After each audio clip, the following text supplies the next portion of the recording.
প্রত্যেকে প্রথমেই এবং তারা ভীষণভাবে অজয়কে চিনত এবং সবাই এক বাক্যে একটা কথাই বলেছে প্রথমে, স্যার ভালো মানুষটা চলে গেল, ভালো মানুষ।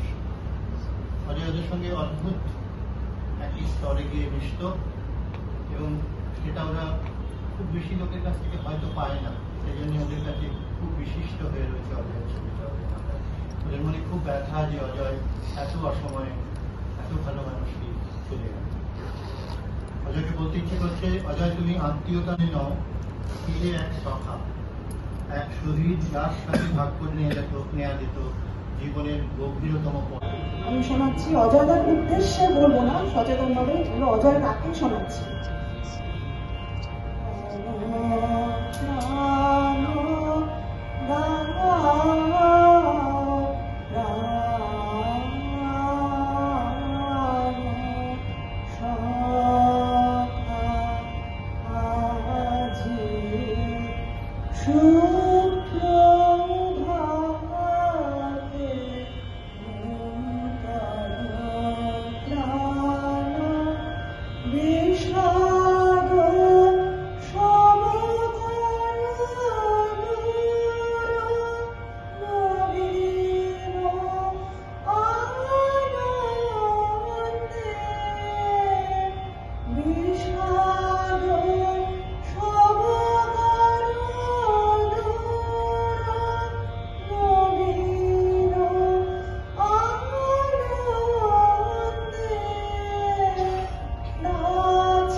সকলের প্রিয় আমাদের দাদাকে, আমার দাদাকে কিছু স্মৃতি ভাগ করে নেওয়ার জন্য এখানে তো এগুলো তো সব ব্যক্তিগত টুকরো টুকরো স্মৃতির কথা, কিন্তু দায়িত্ববান দাদা তার কথা না বললে আমার এই বলাটা অসম্পূর্ণ থেকে যাবে।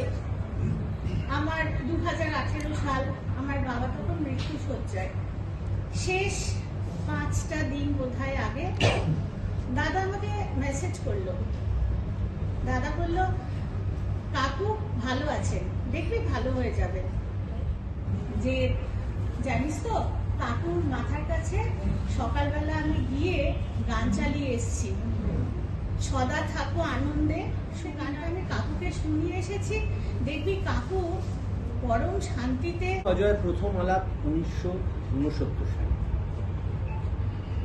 যখন আমরা একসঙ্গে স্কুলে ভর্তি হয়েছি।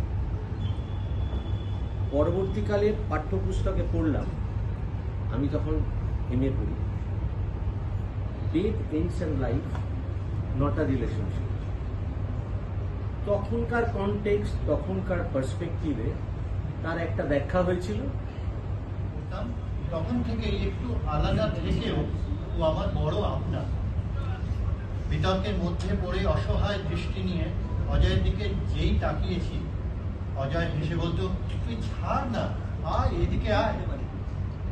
কতদিন দেখা সাক্ষাৎ নেই, কথা নেই, ওই সেই গাল ভরা মিষ্টি হাসি হেঁটে বলে আয়। জড়িয়ে ধরতেই শুনতে পাই হৃদয়ের স্পন্দন। আমার মনে হয় 8 মাস আগে এটা ভাবতে আমরা কখনো পারিনি। অজয় সম্বন্ধে নতুন করে আমাদের কিচ্ছু, যারা এখানে এসেছেন তাদের কিচ্ছু বলার নেই। তারা সবাই জানে অজয়ের এক আকাশ ভালোবাসা, এক সমুদ্র শুভেচ্ছা, অত্যন্ত সজ্জন একটা ব্যক্তিত্ব। পৃথিবীতে এরকম ব্যক্তিত্ব সব বুঝছি, তোকে আর রাখা যাবে না, তোকে রাখার দিন আমাদের শেষ হয়ে আসছে, কিন্তু কিছু করার নেই, ভগবানের নিষ্ঠুর পরিবেশ। হয়তো ভালো মানুষদের ভগবান বেশি দিন রাখেন না, তবু তারা আত্মার শান্তি কামনা করি। আর বলি যে পরের জন্মেও জন্মতে এরকম ব্যক্তিত্ব আর অজয় হয়েই জন্মগ্রহণ করিস, এইভাবে আমি সম্পূর্ণ শ্রদ্ধা জানিয়ে আমার বক্তব্য শেষ। আটকে যাচ্ছে, আমার নর্মালি এটা হয় না।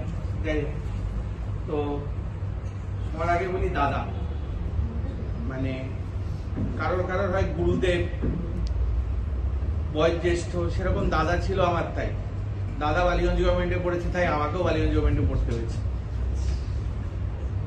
তো মানে প্রত্যেকটা দিনের প্রায় রিপোর্টিং দাদার সঙ্গে হতো, অলমোস্ট সপ্তাহে কিছু ছিল না তার কণ্ঠে উচ্চ স্বর, তবু শব্দহীন করত হৃদয় জয়।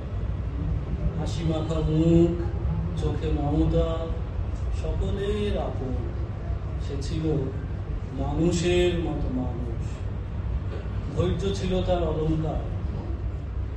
দাঁড়িয়ে বলি, অজয় মানুষ হিসেবে কেমন ছিল সবাই বলছিল আমরা জানি। আমি একটু আলাদা করে রসবোধের কথা বলবো। অসম্ভব পরিশীলিত রসবোধ ছিল। আপনি বলছিলেন যে মাঝে মাঝে রঘু একটু পরিচয় পেয়েছে, কিন্তু তার মধ্যে আমি একটু এগিয়ে গিয়ে বলবো যে অসম্ভব পরিশীলিত একটা চ্যাংড়ানো ছিল। আমাদের একবার পুরনো বন্ধুদের মন ডেকেছে, আজকে সবাই তাদের সঙ্গে দেখা হয়ে গেল। অজয় সেদিন ছিল না। কতদিনের পুরনো বন্ধু জিজ্ঞেস করবেন না, আমরা কেউ বয়সটা ডিভাইড করতে চাই না, পুরনো বন্ধু। তো অজয় ছিল না, পরে অজয়কে বললেন কি গো তুমি নেই, বলে আমি সব